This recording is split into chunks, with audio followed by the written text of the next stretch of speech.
Nu îți poți schimba relația cu banii fără să o vezi mai întâi cu exactitate.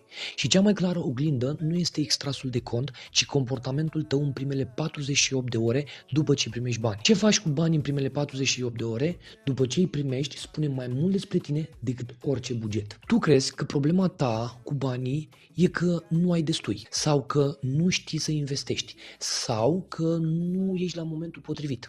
Rar cineva se uită la comportamentul imediat de după, la ce se întâmplă în corp și în acțiuni în momentul în care banii intră în cont sau îi primești cash. Prima dată când am observat asta a fost după ce a intrat o sumă mare de bani. Apărea mereu un impuls că trebuie să-i cheltui. Nu neapărat că trebuia să cumpăr ceva anume, ci pur și simplu că trebuia să fiu generos, excesiv. Altor când îmi intrau bani în cont, mă gândeam să investesc. Și investiția era luată pe grabă și greșeam.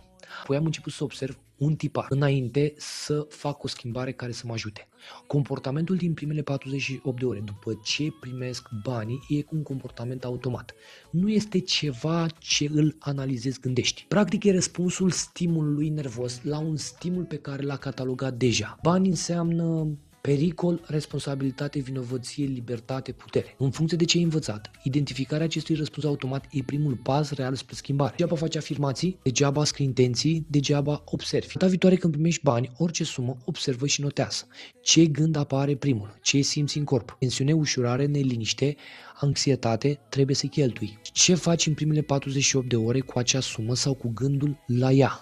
Nu te judeca, nu încerca să schimbi ceva atunci, doar observă de 3 ori consecutiv. Vei observa o setare care îți va fi comună ori de câte ori primești bani. Apoi vreau să te gândești care este primul gând care ți apare când primești bani neașteptați. Pentru că de multe ori ne gândim când primim, ne face cineva un cadou bani, părinți, ne dau o sumă de bani. Pe ce îi cheltui acum? Trebuie să iau aia la copil, trebuie să plătesc aia, trebuie să fac aia la alta. De fapt, banii reprezintă energie și energia este important să stea cât mai mult la noi. Asta nu înseamnă să nu-ți plătești facturi, să nu-i cumperi copilului tău Pampers, ci mai degrabă ce faci cu ei în 48 de ore. Care este starea ta emoțională, ce gândești, care este impulsul tău, cum te stresează ideea că ai mulți bani în cont. Da, ține minte asta, deci cum te stresează ideea că ai bani mulți în contul bancar. Și o să vezi că vor apărea foarte multe tipare pe care tu le-ai văzut la părinții tăi sau la cineva care a stat prea mult în preajma ta. Și atunci când tu observi asta, îți vei da seama de un fapt pe care eu l-am conștientizat și acum eu îl pun în practică cât mai mult și dau mai departe atât ție cât și oamenilor din jurul meu.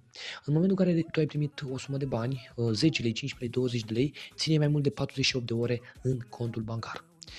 Dacă este ceva urgent, fă. De exemplu, aveam o plată de făcut, mi-a intrat la 10 noaptea, la 10 jumătate am făcut plata. Deci nu e o problemă. Ce este urgent, este urgent. Important este să nu fie totul urgent, pentru că dacă totul este urgent, înseamnă că treci pe pilot automat. Când treci pe pilot automat, banii pleacă din viața ta, ei se sperie pentru că tu nu îi bagi în seamă. Acum, bineînțeles, vorbesc un pic metaforic. Tu nu-ți bagi banii în seamă, da, dar ei reprezintă o energie. În momentul în care banii reprezintă energie și tu conștientizezi acest lucru, fluxul banilor este mai mic sau mai mare în funcție de energia pe care tu ai.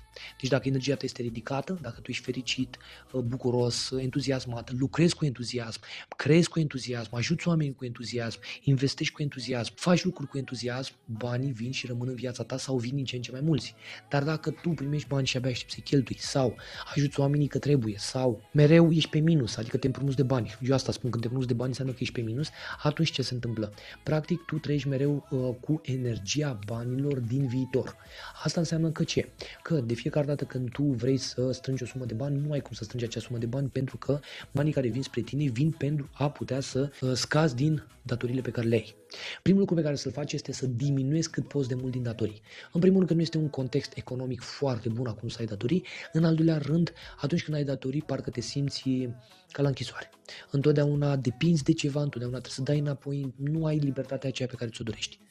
Așa că diminuează cât poți și la un moment dat chiar să scapi. De ce spun asta? Pentru că atunci când ești fără datorii, poți să te organizezi cum vrei tu. Bineînțeles, după ce ai finalizat cu datoriile, este important să nu mai acumulezi datorii. A fost o perioadă în viața mea când am avut conturile bancare închise. Și nu pentru că am vrut eu să le închid, ci pentru că ANAF-ul mi-a închis din cauza datorilor acumulate. Nu pentru că nu produceam bani, ci pentru că cheltuiam în avans.